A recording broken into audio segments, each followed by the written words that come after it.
Hai semua, selamat datang di channel Baca Saham.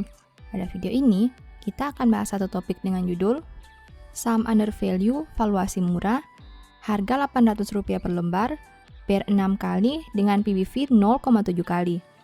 Untuk itu, simak video ini sampai habis ya, agar mendapat pemahamannya utuh. Ada satu lagi perusahaan dengan valuasi yang menarik. PER hanya 6 kali dengan PBV 0,7 kali. Kinerja perusahaan di periode ini juga mengalami peningkatan yang cukup besar. Perusahaan juga sudah berusia di atas 40 tahun. Tapi, ada satu hal yang cukup mengkhawatirkan dari perusahaan ini. Sekarang, saya mau bahas laporan keuangan triwulan 2 2021 saham ini. Berhubung laporan keuangan terbarunya sudah terbit, mari kita lihat perkembangan kinerjanya. Oh ya, di akhir video, saya akan memberikan kesimpulan dari analisa yang dilakukan. Untuk itu, nonton sampai selesai ya. Seperti biasa, pembahasan ini bersifat edukasi dan bukan rekomendasi. Kamu bisa saja rugi jika beli saham ini. Untuk itu, selalu berhati-hati sebelum membeli saham. Disclaimer on ya. PT Tunas Baru Lampung berdiri tahun 1973. Artinya, saat video ini dibuat, TBLA berusia sekitar 48 tahun. TBLA merupakan perusahaan yang cukup berpengalaman dengan usia 48 tahun. Ini tentu merupakan suatu kabar baik karena perusahaan sudah melewati berbagai kondisi bisnis. Tapi pertanyaannya, apakah perusahaan di industri ini bisa bertahan puluhan tahun ke depan? Mari kita lihat laporan keuangan terbaru saham ini. Pertama, aset. TBLA punya aset 19,73 triliun di tahun 2021. Sedangkan di tahun 2020, asetnya berjumlah 19,43 triliun. Artinya, aset perusahaan naik 0,3 triliun atau 1,54% dalam satu tahun ini. Sekarang mari kita analisa lebih jauh. Dari total aset 19,73 triliun, perusahaan punya aset tetap sebanyak 6,48 triliun. Artinya, 32,84% aset perusahaan berada dalam bentuk aset tetap. Jika dibandingkan tahun sebelumnya, pos ini turun 0,03 triliun atau 0,46%. Selain aset tetap, ada juga tanaman produktif. Dari total aset 19,73 triliun, perusahaan punya tanaman produktif sebanyak 3,34 triliun. Artinya, 16,93% aset perusahaan berada dalam bentuk tanaman produktif. Jika dibandingkan tahun sebelumnya, pos ini naik 0,49 triliun atau 17,19%. Kedua, liabilitas. TBLA punya liabilitas 13,45 triliun sampai triwulan 2 2021. Sedangkan di tahun 2020, liabilitasnya berjumlah 13,54 triliun. Artinya, hutang perusahaan turun 0,09 triliun atau 0,66% dalam satu tahun ini. Nah, dari total liabilitas 13,45 triliun, perusahaan punya utang obligasi sebanyak 4,11 triliun. Artinya, 30,56% hutang perusahaan berada dalam bentuk utang obligasi.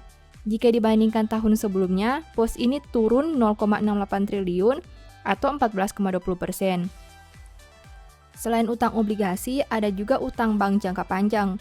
Dari total liabilitas 13,45 triliun, perusahaan punya utang bank jangka panjang sebanyak 2,55 triliun. Artinya, 18,96% total hutang perusahaan berada dalam bentuk utang bank jangka panjang. Jika dibandingkan tahun sebelumnya, pos ini naik 0,33 triliun atau 14,86%. Ketiga, ekuitas. TBLA punya ekuitas 6,27 triliun sampai triwulan 2 2021. Jika dibandingkan tahun sebelumnya dengan angka 5,88 triliun, berarti ekuitas perusahaan naik 0,39 triliun atau 6,63%. Nah, dari total ekuitas 6,27 triliun, perusahaan punya saldo laba yang belum ditentukan penggunaannya sebanyak 4,73 triliun. Artinya, 75,44% ekuitas perusahaan berada dalam bentuk saldo laba belum ditentukan penggunaannya. Jika dibandingkan tahun sebelumnya, pos ini naik 0,38 triliun atau 8,74%. Keempat, pendapatan. TBLA punya pendapatan 6,83 triliun sampai triwulan 2 2021. Sedangkan di tahun 2020 pendapatannya berjumlah 5,68 triliun. Berarti pendapatan perusahaan naik 1,15 triliun atau 20,25% dalam satu tahun terakhir. Kelima, biaya pokok pendapatan. TBLA punya biaya pokok penjualan sebanyak 5,41 triliun. Sedangkan di tahun 2020, biayanya berjumlah 4,43 triliun. Berarti biaya pokok pendapatan naik 0,98 triliun atau 22,12% dalam 1 tahun terakhir. Keenam, laba. TBLA mampu menghasilkan laba sebanyak 0,37 triliun. Jika dibandingkan tahun sebelumnya di angka 0,31 triliun, berarti laba perusahaan naik 0,06 triliun atau 19,35% dalam 1 tahun terakhir. Ketujuh, rasio keuangan. TBLA punya ROE 12,12% dengan NPM 5,56%. Sedangkan untuk sisi resiko, saham ini punya DER 214%. Rasio profitabilitas TBLA terlihat biasa saja, padahal rasio tersebut sudah naik cukup besar karena laba perusahaan naik 19%. Selain itu, perusahaan juga punya rasio DER yang cukup mengkhawatirkan dengan angka yang berada di atas 200%. 8. Valuasi. Saham ini punya PER 6,16 kali dan PBV 0,75 kali. Valuasi TBLA cukup menarik dengan PER di bawah 10 kali dan PBV di bawah 1 kali. Tapi ingat, hal itu karena di periode ini, laba perusahaan meningkat cukup besar sehingga berpengaruh juga pada valuasinya. Setelah melihat pembahasan tadi, ini beberapa kesimpulannya. Pertama, total aset naik karena ada penambahan tanaman produktif. Kedua, liabilitas berkurang karena nominal hutang obligasi yang menurun. Ketiga, ekuitas naik karena saldo laba yang bertambah. Keempat, laba naik karena pendapatan yang meningkat. Kelima, TBLA punya rasio hutang yang mengkhawatirkan. Keenam, valuasi perusahaan cukup menarik dengan PER 6 kali dan PBV 0,7 kali. Demikian analisa singkat saham TBLA berdasarkan laporan keuangan triwulan 2 2021. Selalu ingat bahwa pembahasan ini hanya dari sudut pandang pribadi. Tidak ada jaminan pasti profit dan mungkin saja kamu bisa rugi jika beli saham ini. Demikian informasi pada video ini, semoga bisa memberi manfaat kepada kamu semua ya. Oh iya, saya mau menyampaikan bahwa sekarang Baca Saham punya 3 e-book tentang saham yang mungkin saja bisa berguna bagi kamu, yaitu Strategi Nabung Saham, Analysis Report, dan The Stock Market. Berikut perbedaan antara 3 e-book tersebut.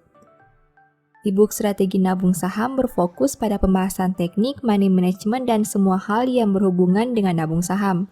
Poin intinya bisa dilihat pada tampilan berikut ini.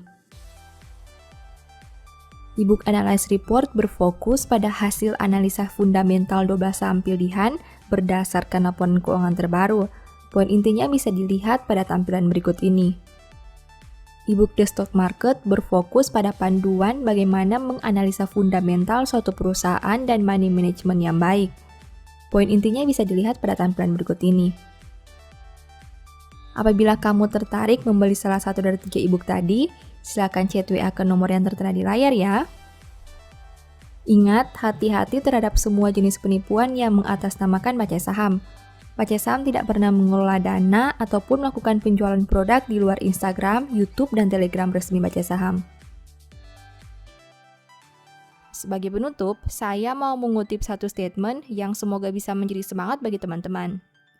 Siapa bijak hati memperhatikan perintah-perintah, tetapi siapa bodoh bicaranya akan jatuh. Thank you.